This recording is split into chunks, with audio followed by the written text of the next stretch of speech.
So, Susan, can we start with what is contribution? That's a great question. Okay. Well, you know how sometimes people expect something from you? Yes. Or someone will do something for you and it feels like an obligation.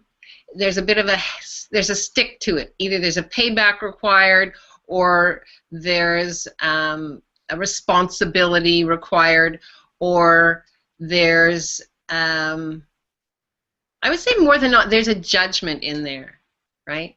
So that's not actually a contribution to you. A contribution is something that adds to the space of you so that you have choice to choose whatever it is that you'd like to choose.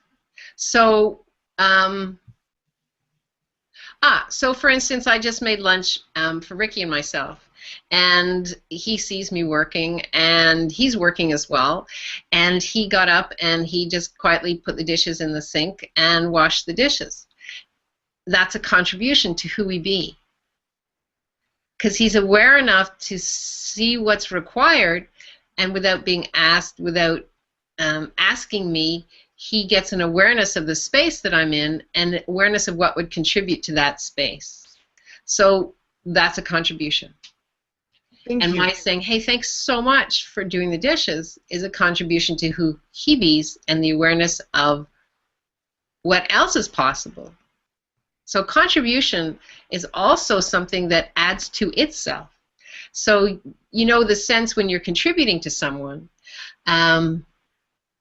So for instance, Kelsey and the baby were here, and I get up at 5 in the morning anyway, and I just would get up and make hot cereal and coffee.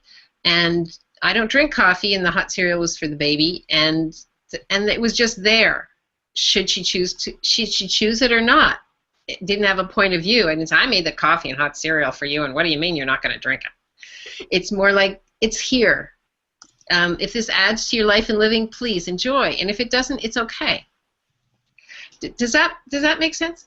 Yes, and Yeah. totally different than what most of us have been presented in relationships. Yeah, and people in relationship, they often keep track of what they've given or done for each other. So then it's not a contribution, and that's why I say sometimes people keep it as a list in which they then negotiate.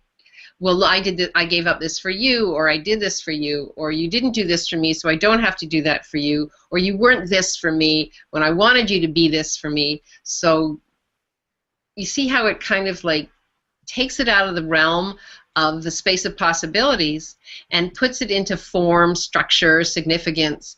And that's where we get to the rejection and the separation.